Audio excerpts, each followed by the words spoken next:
Welcome back, YouTube. PPS here. It is the 18th of February. Coming at you guys for another YouTube play of the day this Saturday. Obviously, we won't have a play of the day tomorrow on YouTube. Just want to make sure we get out two spots for you guys today. Today's slate is absolutely loaded. It has every single team that I love to back, all of those teams that have become potential wagons for us come tournament time, come the time when we start getting into the conference tournament stuff as well. And I'm super pumped. Obviously, I know yesterday was disappointing doing our recap and stuff, but I told you you got to flush that stuff. And obviously, I was happy to get a sweep here for you guys yesterday. Let's do a quick recap there. And two pretty easy sweeps, honestly. Winners. Cornell ended up scoring like 45, 46. I think they had like 30s with like 6 minutes left, so gave us enough time there. Obviously, they looked fantastic, scored 95 in that game. This one, no sweat. We love those late night winners where you don't even have to watch the end of the game. 51-30 at half for New Mexico. I did have a money line. I hope you guys did take that. I did mention that in the show that was a potential play for me. And they were like plus 105 and won by like 30. So it was really, really good day yesterday. Overall, even VIP had a great day yesterday as well. So two spots today. I am so pumped for these. One of these we haven't talked about much this year, but we did last year. So I'm hoping we can get back on track with these guys coming up this year. So overall record so far this year, 31-26, 2.79 units profit. Outside of that reverse sweep 2 days ago, we've been performing really, really well. So hopefully it continues here. And let's get started. Northern Colorado over 154.5 minus 110. This is over on FanDuel. Let me pull this up, guys. I will actually have a sneak peek here at what our other play is as well. So we have minus 115, 155 there. Let me pull up this one here. So I'm seeing 155 here. Let me pull it up on DraftKings. I thought I just saw it at 154 literally like 10 minutes ago. So let me pull this up. Make sure we get this correct for you guys. Obviously, don't want to pop that off. Okay, we're going to move it up. We're going to move it up to 155. Did you guys just see that? 155, 156 now? Oh, my goodness. It's moving like crazy. So I'll use 155. Obviously, it is moving everywhere right now. That's my other play. Damn, this line movement is wild. You guys just saw that, right? I hope you guys just saw that. That was wild. But we'll move it up 155.5. It's at 156.5 now, I guess. It's just going everywhere.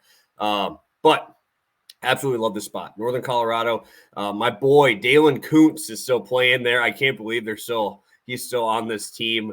He's obviously fantastic. He was good for them last year, too. They have a really short rotation, really only play 8 guys, even in their first matchup, 158 total in that one. Really just saw mostly starters run there. But what I do really like, obviously you got Kuntz and you have Necht as well. Necht had 23 points in their first game. But what I wanted to talk about a little bit about that first game too is just how poorly the shooting was, right? Eastern Washington shot 28% from 3 in that game. We go over here.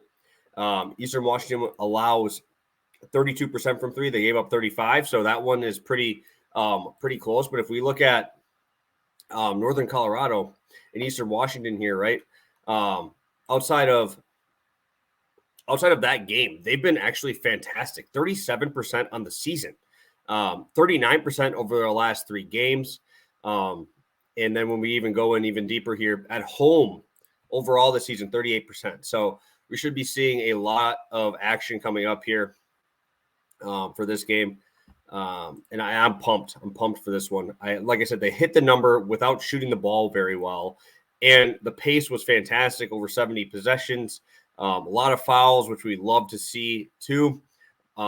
Eastern Washington shot 60% though on the inside the line. Northern Colorado shot 12 for 30. Eastern Washington does not guard the 3-ball well. So that obviously adds on top of that too. So I'm super excited for this game, a game that probably not many people are going to watch. But like I said, we got Northern Colorado ranking top 30 in terms of 3-point percentage. I think we're going to see some big numbers from them today. And then just looking at Northern Colorado on the season here, 73 or 74 points per game on the road or at home, 72 on the road. Eastern Washington has actually been very, very, very good, averaging 75 points per game so far this year.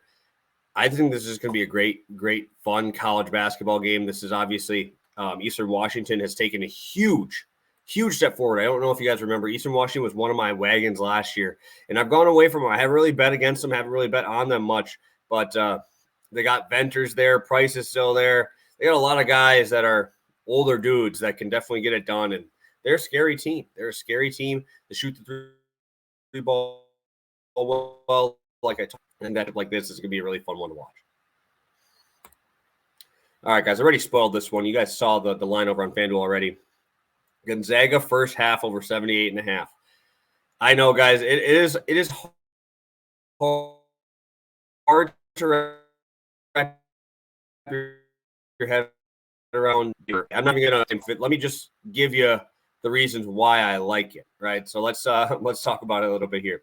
So we look at Pepperdine, and this is a wagon team for me, right? And a wagon team by fading them, right? That is why they're a wagon team, because they're very, very they're very fast and very bad defensively. We just look at their KenPom ranking, right? I mean, if you just want to look at that, I mean, that alone will get you to back here. Top 10 in pace, 200th rank in defensive adjusted defensive efficiency. But you're going up against the Zags, man. They scored 111 on these guys in the first matchup, 36th in the pace in the country, second in overall offense. Gonzaga is going to have a field day with these dudes. I really don't know how they're going to slow them down, whether it be Timmy down low, whether it be Strawther shooting the ball on the outside. These dudes just absolutely blew the door off of they just blew the door off of gosh, why am I blanking on who they just played? They just won by like 50. LMU, they scored 108, but that first half, they were on pace for 65, 70 points in that first half. It was an absolute beatdown. And obviously they played at home in the first one. I truly don't think it matters here. The pace in that game was absurd.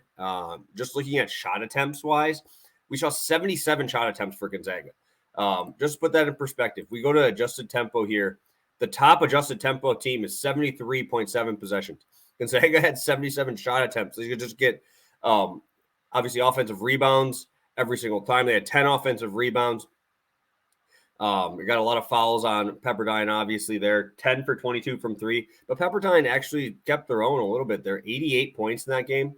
And I don't even think really Gonzaga had to play their starters too much into the second half here. Even if you look at that, Timmy played 34 minutes. But they obviously had to bring in their backup guys towards the end. But I do love Lewis. You guys know that I love Lewis. They obviously have Mitchell as well. Two guys that they find a way to score pretty much every single time they play. So they're good college basketball players, and that's really why I've been just backing overs on these guys. It's just this is an absolutely awful matchup for them. We look at Gonzaga. They're the number one first half scoring team in the country at 42.2. And on the road, it's still 41, right? So it's not even like it's a big drop off when they move home to away.